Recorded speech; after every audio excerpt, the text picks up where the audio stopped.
corporate on Midcap Radar today is GTPL Hathaway. The numbers look good. The company's reported a near 23% top-line growth at 774 crore rupees, but margins were under pressure.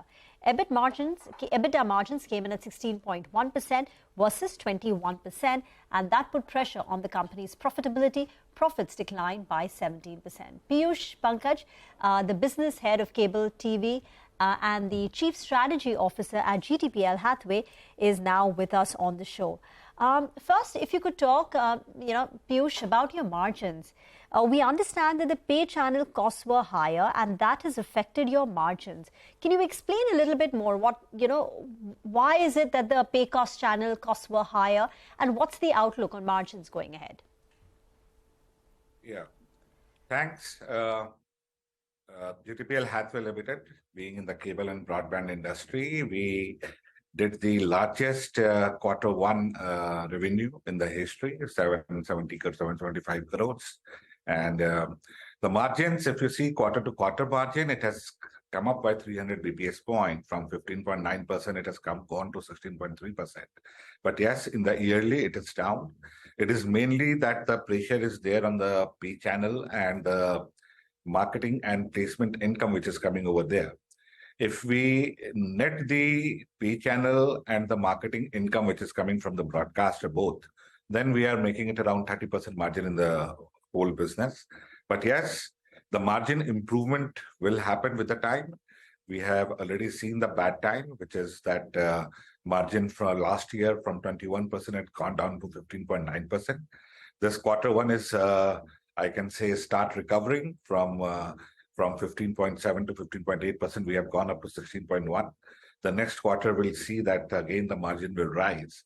The pressure is there on the margin as you know that the industry is growing in the pace, but the cost is also going up in the same pace. We have to control the cost on which we are working towards, and we are hopeful that again we are going to get up to 21% margin very soon. Okay. So Piyush, give us some numbers in that case, because your pay channel costs in quarter one were at 443 crore rupees, and they've been increasing if we see the previous trends as well. What will the annualized number here look like? Are those front-ended costs? What are the annual costs you're looking at? And the guidance that you're giving us for margins, 21% to 22%, will you be able to achieve it in FY24 itself? No, FY24, I will say we are going to go up by 19 to 20%. That is for the whole year. Quarter four, you will see that we are going to cross 21%. But yes. Okay, looks like there is some. Okay, yes, go ahead, Piyush. Yeah, sorry. Yeah, so we are looking forward that the EBITDA is going to grow by somewhere between 550 to 600 crores.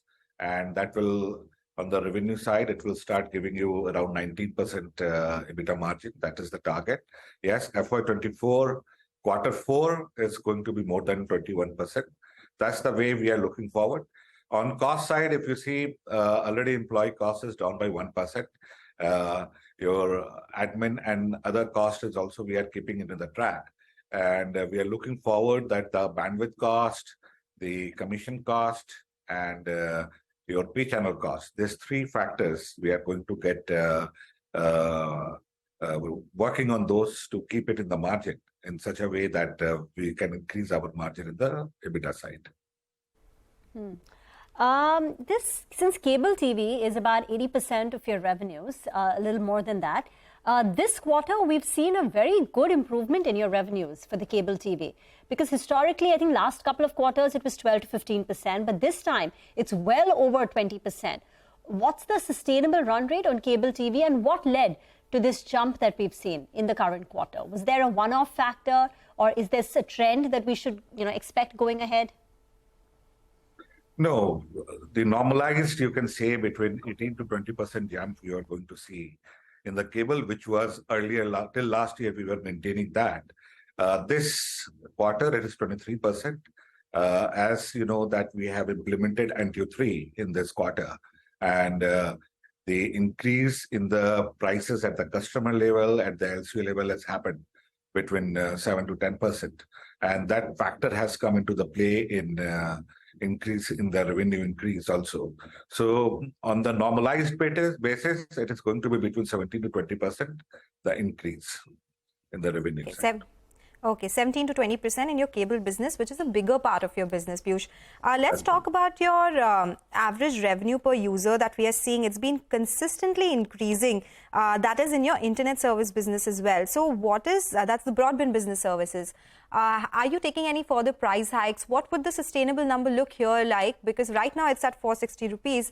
Will this segment contribute more? Are there any plans to change the product mix as well? Broadband business, as you know, wired broadband is a sunrise sector.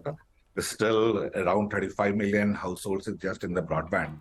Out of 315 million, it's hardly 10%, which is very less for a market like India. So we are looking forward that the increase in going to be in the volume side rather than the value side. So value, we are keeping at 450, 460. This is the increase in ARPU is happening because of the mix change as we are increasing the customers from the lower packages to higher packages, and that's why the increase in ARPU is coming.